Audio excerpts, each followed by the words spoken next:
الحمدللہ وحدہ والصلاة والسلام علی من لا نبی بعدہ اما بعد فاعوذ باللہ من الشیطان الرجیم بسم اللہ الرحمن الرحیم الا ان اولیاء اللہ لا خوف علیہم ولا هم یحزنون آمنت باللہ صدق اللہ العظیم قال اللہ تبارک و تعالی فی شان حبیبہ مخبرا و آمرا ان اللہ و ملائکتہ یصلون علی النبی یا ایہا الذین آمنوا صلوا علیہ وسلموا تسلیما اللہم صلی علی سیدنا مولانا محمد وعلی آل سیدنا و مولانا محمد وبارک وسلم وصلی علیہ الصلاة والسلام علیک یا سیدی یا رسول اللہ وعلی آلک و اصحابک یا سیدی یا حبیب اللہ۔ جہاں بھی ہو وہیں سے دو صدا سرکار سنتے ہیں، جہاں بھی ہو وہیں سے دو صدا سرکار سنتے ہیں، سرے آئینہ سنتے ہیں، پس دیوار سنتے ہیں، اور وہ زندہ ہیں حیات سرمدی کے ساتھ اپنے روضے میں، وہ زندہ ہیں۔ سرکار کی شان تو براء البراء ہے۔ قبلہ استاد گرامی خود فرمایا کرتے تھے 1000 سال بعد بھی اگر کوئی میری قبر پہ آ کے باہر سے لبیک کہے گا میں اندر سے لبیک کہوں گا۔ حضور امام الانبیاء صلی اللہ علیہ وسلم کی شان تو براء البراء ہے۔ سرے آئینہ سنتے ہیں، پس دیوار سنتے ہیں، اور وہ زندہ ہیں حیات سرمدی کے ساتھ اپنے روضے میں، بڑے جب بھی کوئی صلی علی سرکار سنتے ہیں۔ اس محبت، ذوق اور شوق کے ساتھ درود و سلام کا نذرانہ پیش فرمائیں کہ ہم مدنی مسجد لادیاں کے اندر بیٹھ کر درود پڑھ رہے ہیں، ہمارے کریم آقا ہمارے درود کو سن بھی رہے ہیں اور ہمیں پہچان بھی رہے ہیں۔ الصلاۃ والسلام علیک یا سیدی یا رسول اللہ وعلی آلک و اصحابک یا سیدی یا حبیب اللہ۔ الصلاۃ والسلام علیک یا سیدی یا خطیب الانبیاء والمرسلین وعلی آلک و اصحابک یا سیدی یا رحمت للعالمین۔ جام وصال دا پین والے عاشق مست جمال ہو رندے، جام وصال دا پین والے عاشق مست جمال ہو رندے، در منگ ملنگ بے ننگ شودے صاحب درد حال ہو رندے، ٹکڑے منگ تے شوربے پین والے گرک کال مکال ہو رندے۔ وہ اور لوگ ہیں جنہوں نے چائے کی پیالی پر دین کو بیچ دیا، وہ اور لوگ ہیں جنہوں نے اقتدار کی خاطر ناموس رسالت پہ بات کرنا چھوڑ دی، وہ اور لوگ ہیں جنہوں نے اپنی نوکریاں بچائیں اور عزت رسول کی بات نہ کی۔ در منگ ملنگ میں ننگ شودے صاحب درد حال ہو رندے، ٹکڑے مانگتے شوربے پین والے غرق کال مکال ہو رندے، سینہ ڈان والے وچ جنگ عالم شیر صفت قتال ہو رندے۔ اور عشق دا ذائقہ ذوق والا جس چکھ لیا وہ جانتا ہے۔ سمندر کے کنارے بیٹھے ہوئے شخص کو کیا پتا ہے کہ سمندر کی گہرائی میں کتنے موتی موجود ہیں؟ جو گہرائی میں اترے گا اسے ہی پتا چلے گا۔ قبلہ استاد گرامی عشق کی وادیوں میں ایسا غوطہ لگا چکے تھے کہ عام آدمی تو سوچ بھی نہیں سکتا۔ عشق دا ذائقہ ذوق والا جس چکھ لیا وہ جانتا ہے، ہر ایک نو قد اے پرکھ ہوندی، کوئی لکھ تو ایک پہچانتا ہے۔ پاکستان میں آستانے بھی موجود تھے، پاکستان میں علماء بھی موجود تھے، پوری دنیا پر مسلمانوں کا ہجوم نظر آ رہا ہے۔ 57 اسلامی ممالک موجود ہیں، 1.5 ارب سے زیادہ مسلمان موجود ہیں۔ ناموس رسالت پر بات کرنے کے لیے اگر کوئی میدان میں اترا ہے تو امیر المجاہدین ہی میدان میں اترے ہیں۔ عشق دا ذائقہ ذوق والا جس چکھ لیا وہ جانتا ہے، ہر ایک نو قد اے پرکھ ہوندی، کوئی لکھ تو ایک پہچاندا ہے۔ ہمت ہاریاں دا کام عشق نہیں، جس کی گھر بیٹھے ہی ٹانگیں کانپ رہی ہوں، اس نے فیض آباد کیا لینے جانا ہے؟ اور جو گھر بیٹھے ہی ڈر رہا ہو، اسے کیا پتا کہ عشق رسول میں مار کھانے کے مزہ کتنا ہے۔ عشق دا ذائقہ ذوق والا جن چکھ لیا ہو جاندا ہے، ہر ایک نو قد اے پرکھ ہوندی، کوئی لکھ تو ایک پہچاندا ہے۔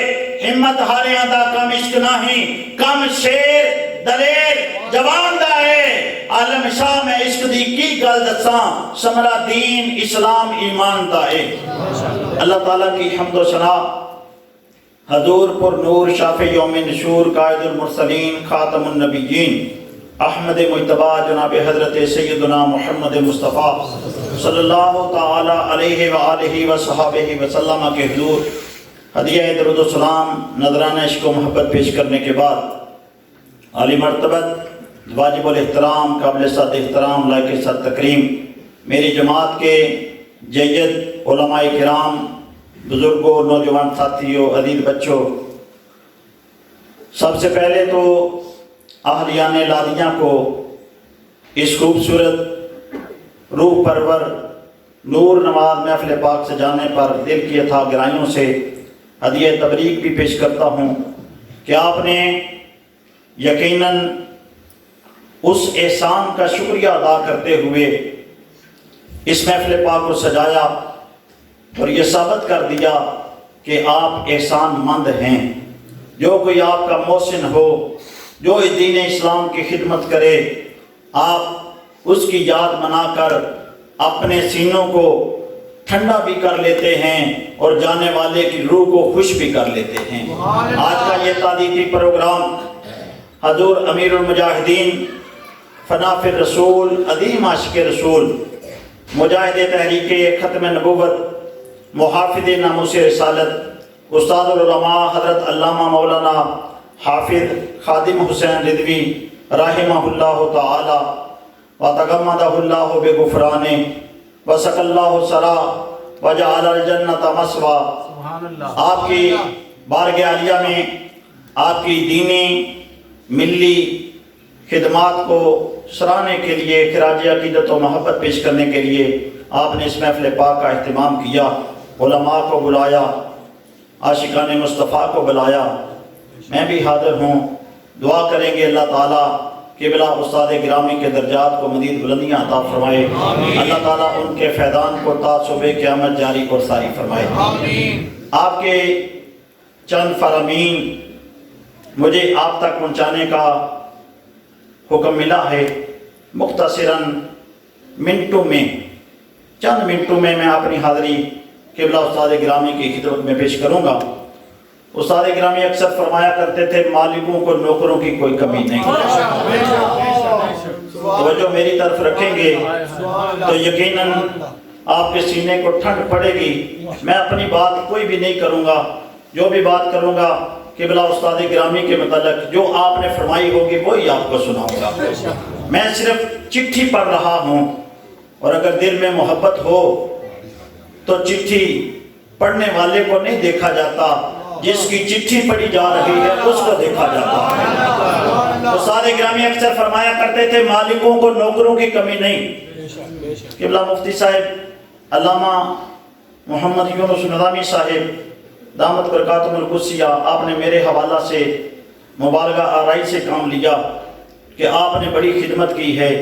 یاد رکھیں، اگر بادشاہ کسی نوکر سے خدمت لے تو نوکر کا احسان نہیں ہوتا کہ اس نے بادشاہ کی خدمت کی ہے، احسان اس بادشاہ کا ہوتا ہے جس کے پاس اور بھی نوکر ہوں تو یہ اس کو پسند کرتا ہے۔ یقیناً یہ ان کا احسان تھا، ہمارا کوئی احسان نہیں تھا۔ استاد فرمایا کرتے تھے مالکوں کو نوکروں کی کوئی کمی نہیں۔ میں اور آپ اگر نوکری نہ بھی کریں تو ان کے دروازے میں تو بڑے بڑے بادشاہ بیٹھے ہوئے ہیں، وہ اور کسی سے نوکری لے لیں گے۔ جب ابو جہل، ابو لہب، عتبہ، شیبہ، ولید نے اسلام کی دشمنی کی، حضور کا ساتھ نہیں دیا، اسلام بڑا بے نیاز ہے، اسلام نے حبشے سے بلال کو بلا لایا، روم سے سہیب کو بلا لایا اور سلمان کو فارس سے بلا لایا۔ مالکوں کو نوکری کی کوئی کمی نہیں۔ خوش نصیب ہے وہ بندہ جو مالکوں کی نوکری کر کے اپنے آپ کو سرخرو کر جاتا ہے۔ ہماری تاریخ اسلام کا بہت بڑا بادشاہ عمر بن لیث گزرا ہے۔ عمر بن لیث بہت بڑے لشکر کے ساتھ جا رہا ہے، بلند ٹیلے پہ چڑھا، لشکر سارا نیچے تھا، خود یہ بلند ہوا، ٹیلے پہ چڑھا، ایک پہاڑی پہ چڑھا، پیچھے لشکر کی طرف نظر دوڑائی تو دل میں خیال پیدا ہوا کاش میں حضور کے دور میں ہوتا تو یہ سارا لشکر حضور کے قدموں پہ قربان کر دیتا۔ صرف دل میں خیال پیدا ہوا۔ سرکار کی بارگاہ کتنی بے نیاز بارگاہ ہے کہ اس بارگاہ میں تو دل میں خیال پیدا ہو جائے، صرف نیت اچھی پیدا ہو جائے تو سرکار اسے بھی نواز دیتے ہیں۔ عمر بن لیث نے کوئی خدمت کی نہیں، صرف نیت پیدا ہوئی۔ عمر بن لیث فوت ہوا، کسی کو خواب میں ملا، اس نے کہا بادشاہ بتا اللہ نے تیرے ساتھ کیا سلوک کیا ہے؟ عمر بن لیث کہنے لگا اللہ تعالیٰ نے مجھے بغیر حساب کے بخشش کا پروانہ عطا فرما دیا ہے۔ اس خواب دیکھنے والے شخص نے پوچھا وجہ کیا بنی؟ تو عمر بن لیث نے جواب دیا، اس نے کہا ایک دن لشکر کے ساتھ جا رہا تھا، بلند ٹیلے پہ چڑھا، نیچے لشکر دیکھا تو دل میں خیال پیدا ہوا، امنگ پیدا ہوئی کاش حضور کے دور میں ہوتا، یہ سارا لشکر حضور کے قدموں پہ قربان کر دیتا، حضور کی مدد کرتا۔ اللہ نے اس اچھی نیت کے صدقے میں مجھے بغیر حساب کے بخشش کا پروانہ عطا فرما دیا۔ اگر حضور کی بارگاہ میں صرف نیت اچھی پیدا ہو جائے تو بخشش کا پروانہ مل جاتا ہے۔ قبلہ استاد گرامی نے تو ساری زندگی حضور کی بارگاہ میں اپنی نوکری پیش کی ہے۔ جب پیر مکی کی خطابت فرماتے تھے، پیر مکی اوقاف کی مسجد ہے، پڑھے لکھے احباب جانتے ہیں اوقاف ایک گورنمنٹ کا ادارہ ہوتا ہے جس کے زیر انتظام مساجد اور مدارس کا سسٹم چل رہا ہے، باقاعدہ سرکاری طور پر تنخواہ بھی ملتی ہے، پینشن بھی ملتی ہے، بقایا جات بھی ملتے ہیں۔ استاد گرامی پیر مکی کے، یہ پیر مکی ایک دربار ہے جو داتا صاحب کے پڑوس میں ہے۔ آپ خطاب فرمایا کرتے تھے، ناموس رسالت کا مسئلہ پیش آیا، آپ نے ناموس رسالت کے مسئلہ میں بیان فرمایا، حکومت کو ڈیڈ لائن جاری کی، وارننگ جاری کی۔ اگلے جمعے جب استاد گرامی تشریف لائے مسجد میں، حکومت کی طرف سے ایک نوٹیفیکیشن پیش کیا گیا کہ آپ اس ممبر پر بیٹھ کر ناموس رسالت کی بات نہیں کر سکتے، آپ اس ممبر پر بیٹھ کر حکومت کے خلاف کوئی بات نہیں کر سکتے، ناموس رسالت کے موضوع کو بیان نہیں کر سکتے۔ قبلہ استاد گرامی جن لوگوں نے زیارت کی ہے یا نیٹ پہ تصویر موجود ہے یا ویڈیو بیانات موجود ہیں، اپنے پاس بہت خوبصورت اعلیٰ قسم کا انڈیا سے رومال منگوا کے رکھا کرتے تھے۔ جب آپ کے پاس وہ گورنمنٹ کا نوٹیفیکیشن پہنچا، آپ نے اپنا وہ رومال مبارک اپنے کندھے پہ رکھا، آپ نے فرمایا تمہیں تمہاری حکومت مبارک ہو، ہم نے ڈیوٹی رسول اللہ کے در کی کرنی ہے۔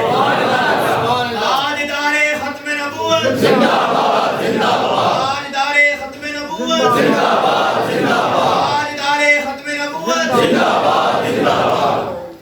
اور جب استاد صاحب کا ایکسیڈنٹ ہوا، طویل واقعہ ہے، کافی عرصہ بیانات کا سلسلہ رک گیا۔ اتفاق ایسا بنا کہ میں لاہور گیا، اسی دن استاد صاحب کا عشاء کے بعد بیان تھا، اشتہار میں نے پڑھا، مجھے یہ بھی یاد ہے کہ وہ 13 تاریخ تھی۔ اشتہار پڑھا، میں نے ٹیلی فون کیا کہ جناب میں ملاقات کے لیے حاضر ہونا چاہتا ہوں۔ استاد صاحب نے فرمایا آ جاؤ، میں مسجد میں ہوں، عشاء کے بعد پروگرام ہے۔ مسجد میں حاضر ہو گیا، استاد صاحب سے ملاقات ہوئی تو میں نے ہدیہ تبریک پیش کرنے کے لیے میں نے کیا جناب بڑی خوشی والی بات ہے، آپ نے دوبارہ حادثے کے بعد بیانات کا سلسلہ شروع کر دیا ہے، تو جو قبلہ استاد گرامی نے آگے سے جواب دیا وہ جواب سننے والا ہے۔ آپ نے فرمایا مولانا میں نے یہ سوچ کر دوبارہ بیان کرنا شروع کر دیا ہے، قیامت کے میدان میں اگر اللہ رسول نے پوچھ لیا کہ ہم نے تمہاری ٹانگیں معذور کی تھی، تمہاری زبان تو سلامت تھی، زبان کے ساتھ تو تم بات کر سکتے تھے، میں نے یہ سوچ کر دوبارہ بیانات کا سلسلہ شروع کر دیا ہے۔ اس قدر احساس سے جواب دہی جس شخصیت کے پاس ہو، زمانہ اسے ہی امیر المجاہدین کہتا ہے۔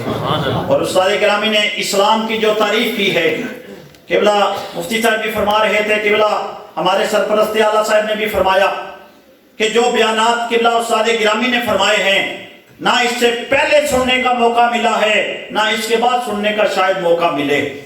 استاد فرمایا کرتے تھے کہ اسلام اپنی پاور کے ساتھ کھڑا ہے۔ مت کوئی سمجھے کہ میرے چلوں کی وجہ سے کھڑا ہے، میری عبادت کی وجہ سے کھڑا ہے، میری ریاضت کی وجہ سے کھڑا ہے۔ جو اسلام کے ساتھ کھڑا ہو جائے وہ تو خوش نصیب ہے، لیکن کوئی یہ نہ سمجھے کہ میری وجہ سے اسلام کھڑا ہے۔ اسلام اپنی پاور کے ساتھ کھڑا ہے اور یہ قیامت تک کھڑا رہنے کے لیے آیا ہے، اور یہ قرآن مجید کی آیت بھی ہے کہ اللہ تعالیٰ نے فرمایا اسلام غالب ہونے کے لیے آیا ہے۔ هو الذي ارسل رسوله بالهدى ودين الحق ليظهره على الدين كله۔ یہ اسلام کھڑا رہنے کے لیے آیا ہے۔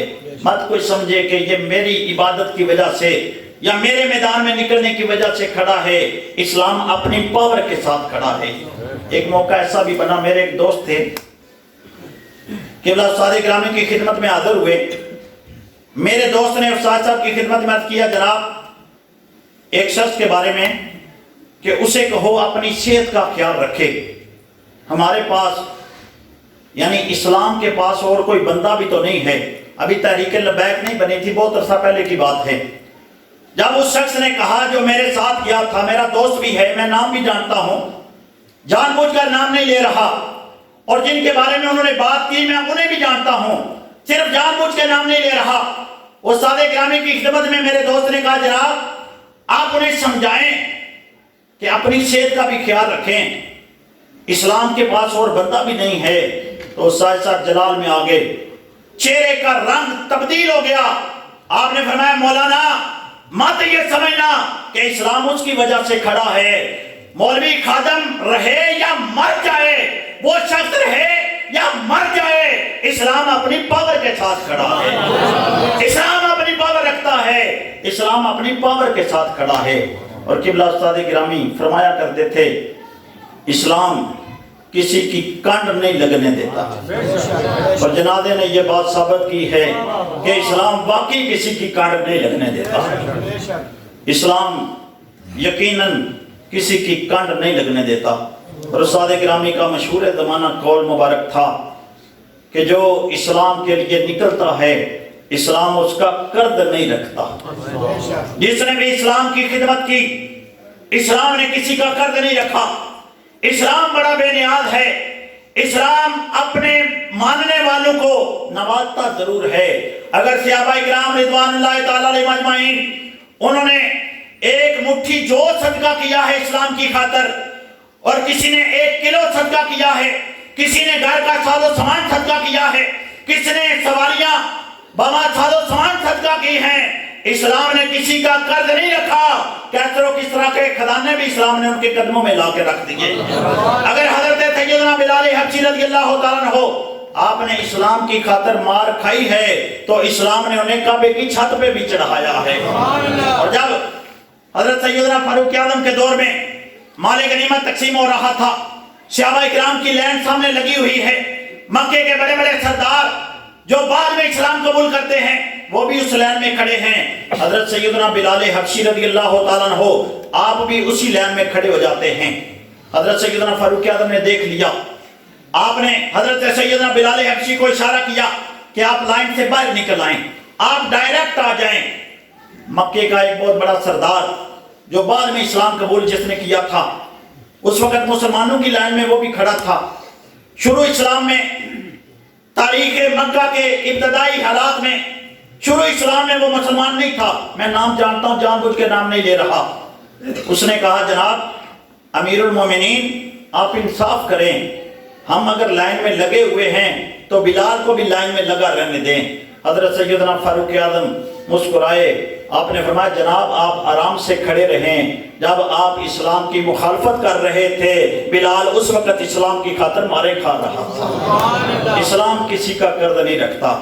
اگر حضرت امام احمد بن حنبل فتنہ خلق قرآن کے سلسلہ میں اٹھے ہیں تو اسلام نے اس وقت کی تعداد کے مطابق 18 لاکھ بندہ ان کے جنازے میں لا کے کھڑا کر دیا ہے۔ اگر غازی احمد بن شہید نے انگریز دور میں راجپال کھتری کو واصل جہنم کیا ہے، اسلام کی خدمت کی ہے، تو اس وقت کے دور میں جب انگریز حکومت تھی، ہر وقت انگریز کا، ہر طرف انگریز کا راج تھا، حضرت علم و دین کے جنازے میں 6 لاکھ بندہ اسلام نے لا کے کھڑا کر دیا ہے۔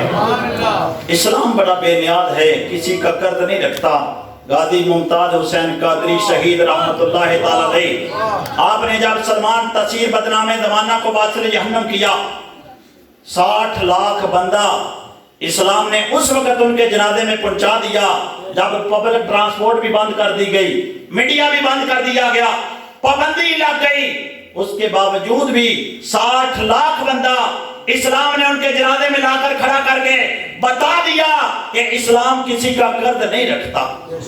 اور پھر امیر المجاہدین جو اسلام کے لیے نکلے ہیں، جنہوں نے اپنا تن من دن اسلام کی خاطر قربان کیا، اپنی نوکری بھی چھوڑی، اپنا سارا کچھ اللہ کے رسول کے دین کی خاطر قربان کر دیا۔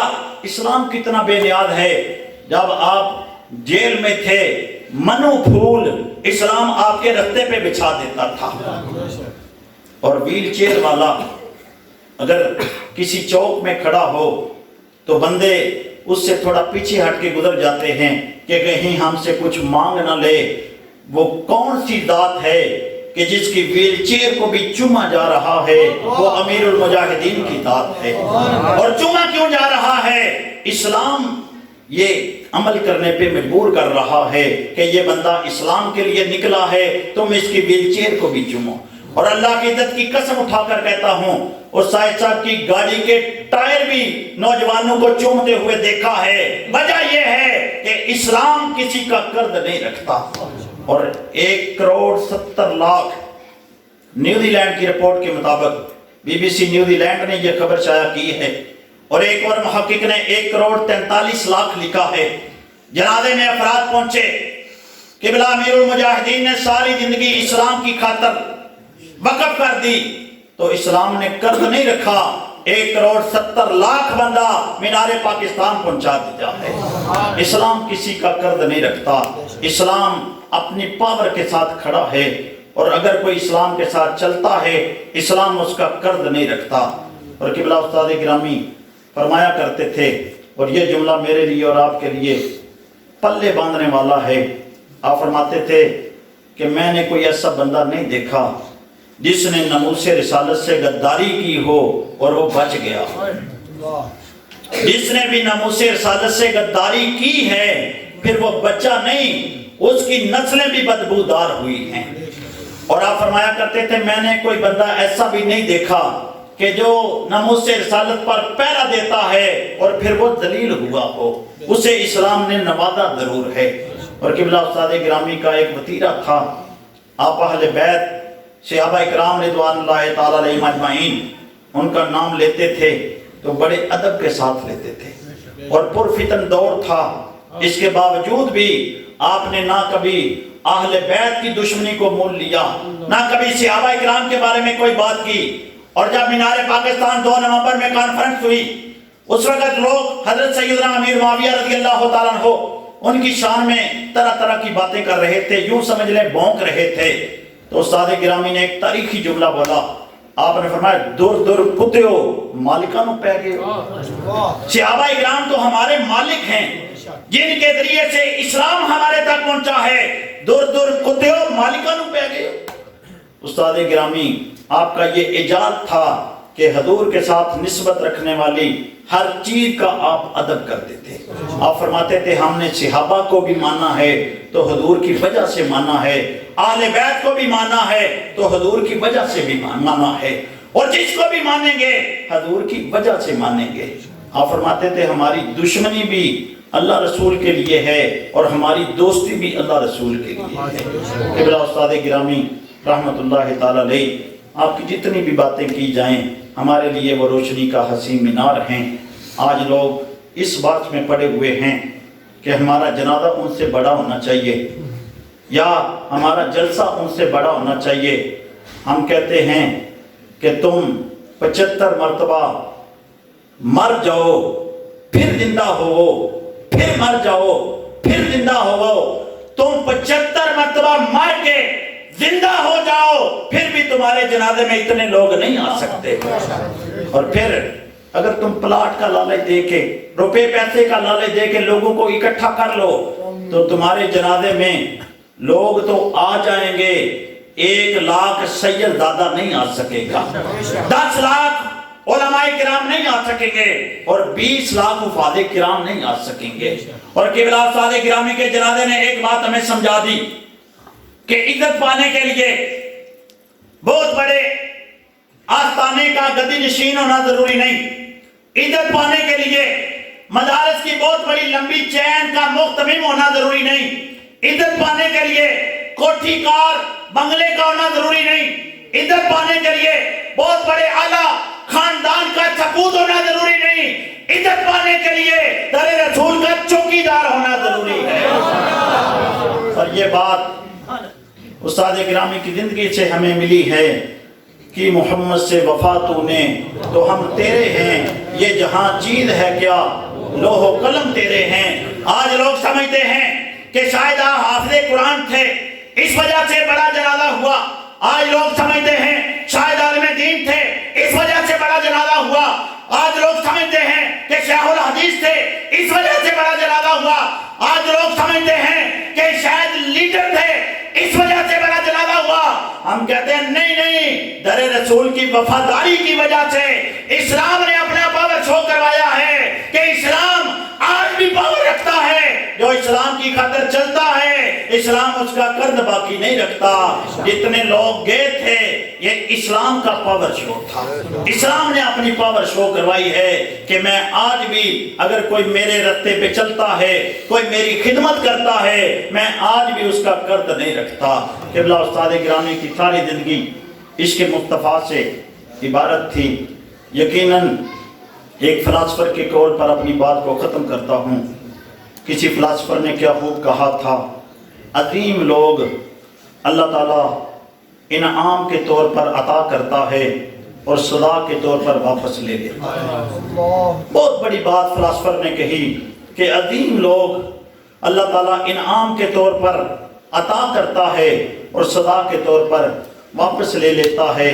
میں آپ دوستوں کو ہدیہ تبریک پیش کرتا ہوں کہ آپ نے اس وقت قبلہ استاد گرامی کا ساتھ دیا, جنرل الیکشن ہو یا دیگر مواقع ہوں, کہ جب لوگ وہ آپ کو دہشت گرد کہہ رہے تھے, لوگ آپ کو کسی کے اشارے پر میدان میں آنے والا کہہ رہے تھے, آپ نے اس وقت میدان میں اتر کر آپ کا ساتھ دیا. یقیناً کل قیامت کے میدان میں جب حضور کی بارگاہ میں قبلہ امیر المجاہدین کو بلایا جائے گا, ہم غلاموں کو بھی بلا لیا جائے گا کہ جو اس وقت لبیک کے نعرے لگا رہے تھے, جب ہر طرف دہشت گردی تھی, ہر وقت علماء کو جیلوں میں ڈالا جا رہا تھا, ہر وقت اسلام کو دبایا جا رہا تھا, کون لوگ تھے جو اس وقت بھی لبیک کے نعرے لگا رہے تھے؟ یقیناً استاد گرامی کو جب بلایا جائے گا ہم گناہگاروں کو بھی بلا لیا جائے گا. خوش نصیب ہیں آپ لوگ جنہوں نے اس وقت ساتھ دیا, اور آج بھی اسی مشن کے ساتھ وفا کرنے کی ضرورت ہے. جس طرح کہ قبلہ قاضی صاحب ہمارے سرپرست اعلیٰ فرما گئے, جانشین حضور امیر المجاہدین مکمل باصلاحیت شخصیت ہیں, عمر تھوڑی ہونا کوئی عیب نہیں. محمد بن قاسم جب حملہ کرتا ہے اس وقت اس کی عمر مبارک 17 سال تھی. 17 سال کی عمر میں اس نے حملہ کیا, اور حضور امیر المجاہدین کے صاحبزادے آپ کی تو 27 سال عمر ہو چکی ہے. عمر تھوڑی ہونا کوئی عیب نہیں, گیٹس پورے ہونے چاہیے, صلاحیت پوری ہونی چاہیے. اور میں ممبر رسول پر بیٹھ کر مسجد کے پاکیزہ ماحول میں عاشقان مصطفیٰ کو گواہ بنا کر اللہ کی عزت کی قسم اٹھا کر کہتا ہوں کہ قبلہ امیر المجاہدین نے جو فیض جانشین امیر المجاہدین کو عطا کیا ہے وہ صلاحیت والے ہیں, بڑا بات صلاحیت ہیں. قبلہ صاحبزادہ صاحب یقیناً اس مشن کو لے کر میدان میں اترے ہیں. پہلے دن ہی جب آپ نے بیان دے دیا, وہ لوگ جو خوش ہوئے تھے کہ امیر المجاہدین دنیا سے چلے گئے, آج ہمارے خلاف کوئی آواز نہیں اٹھائے گا. کفر بھی خوش ہوا, مودی اور اس کے یار بھی خوش ہوئے, پاکستان کے لبرل بھی خوش ہوئے کہ اب امیر المجاہدین دنیا سے پردہ فرما گئے. لیکن پہلے خطاب میں جب جانشین امیر المجاہدین نے مرکزی امیر تحریک لبیک یا رسول اللہ نے میدان میں آ کر پہلا بیان جاری کیا کہ ہم اپنے بابے کے مشن کے ساتھ کھڑے رہیں گے اور گستاخی رسول کسی صورت برداشت نہیں کریں گے، وہ لبرل جو چند لمحوں کے لیے خوش ہوئے تھے اسی وقت وہ پھر دم بخود ہو گئے کہ یہ تو پہلے سے زیادہ کام کرنے والے میدان میں آ گئے ہیں۔ اللہ تعالیٰ کی بارگاہ میں دعا ہے اللہ تعالیٰ آپ کے درجات کو بلندی عطا فرمائے، آپ کے مشن کے ساتھ وفا کرنے کی توفیق عطا فرمائے، نہ سر جھکا کے جیے نہ منہ چھپا کے جیے، ستمگر کی نظروں سے نظریں ملا کے جیے۔ ہم اگر 2 دن کم جیے تو اس میں حیرت کیا، ہم ان کے ساتھ تھے جو شمع جلا کے جیے۔ وآخر دعوانا الحمدللہ رب العالمین۔